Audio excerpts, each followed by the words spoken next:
We are at the dawn of a new year. That means 365 and a fourth days of possible celestial discovery.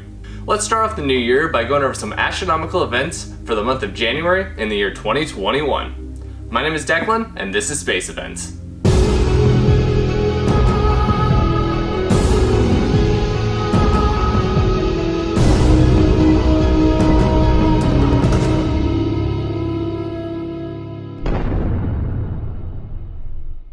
A company we have yet to talk about on this show so far has a launch in January, Virgin Orbit. LauncherOne will launch from the LauncherOne small-sat launch vehicle, which is dropped from a modified Boeing 747 carrier aircraft. LauncherOne is 9 cubesats that are contracted under NASA and built by universities across the United States. This will fly and be launched from the Mojave Air and Spaceport in California. SpaceX launched 26 missions aboard their Falcon 9 in 2020.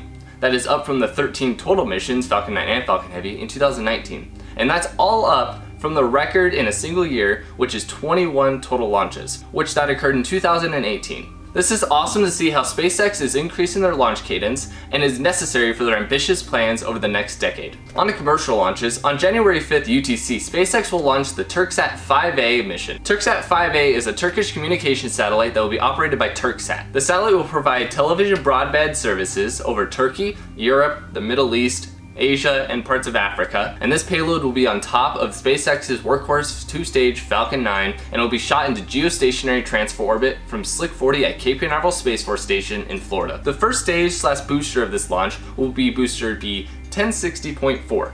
The .4 meaning that this is its fourth flight, and it will of course be recovered downrange, almost 700 miles in the Atlantic Ocean, on the autonomous spaceport drone ship. Just read the instructions. January 14th, there will be a Falcon 9 mission entitled Transporter-1.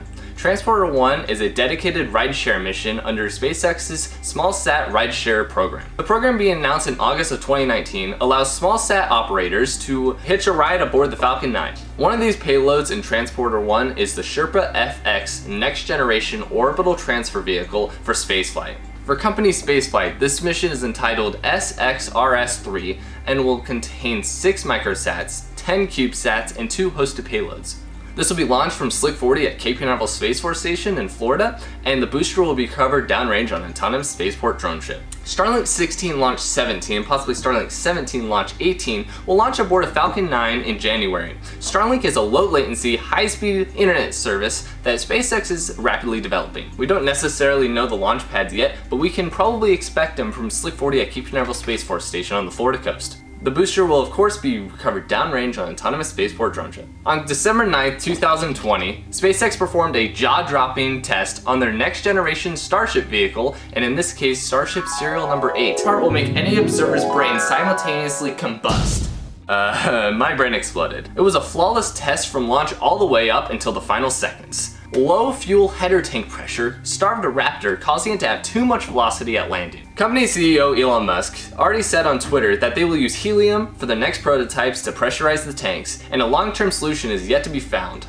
Can we rewind the Starship clip for a second there? You know what I see here? I see a perfect serial number 8 landed on the pad. But hey, we did not expect it to get that far, and it was a wildly successful test all around. This test showed a lot of firsts, like a flight record for the Raptor engine and Starship in general, and also the first ever controlled aerodynamic descent. Also, if it got that far, it's jaw-dropping, and how the crazy Elon flip worked, it's awesome to see. Starship SN-9 is up for its test campaign. Road closures have already been put in place for January 4th through the 6th. This will not be a flight, but we do expect there to be static fires and other types of tests. But in January, we are expecting SpaceX to do a similar test that they did on serial number 8 on serial number 9. We do not know the specifics for the test yet, but we will figure that out over the next coming weeks. And if they manage to fix the issues and bring this one back in one piece, this will be head explosion 3.0 times a million.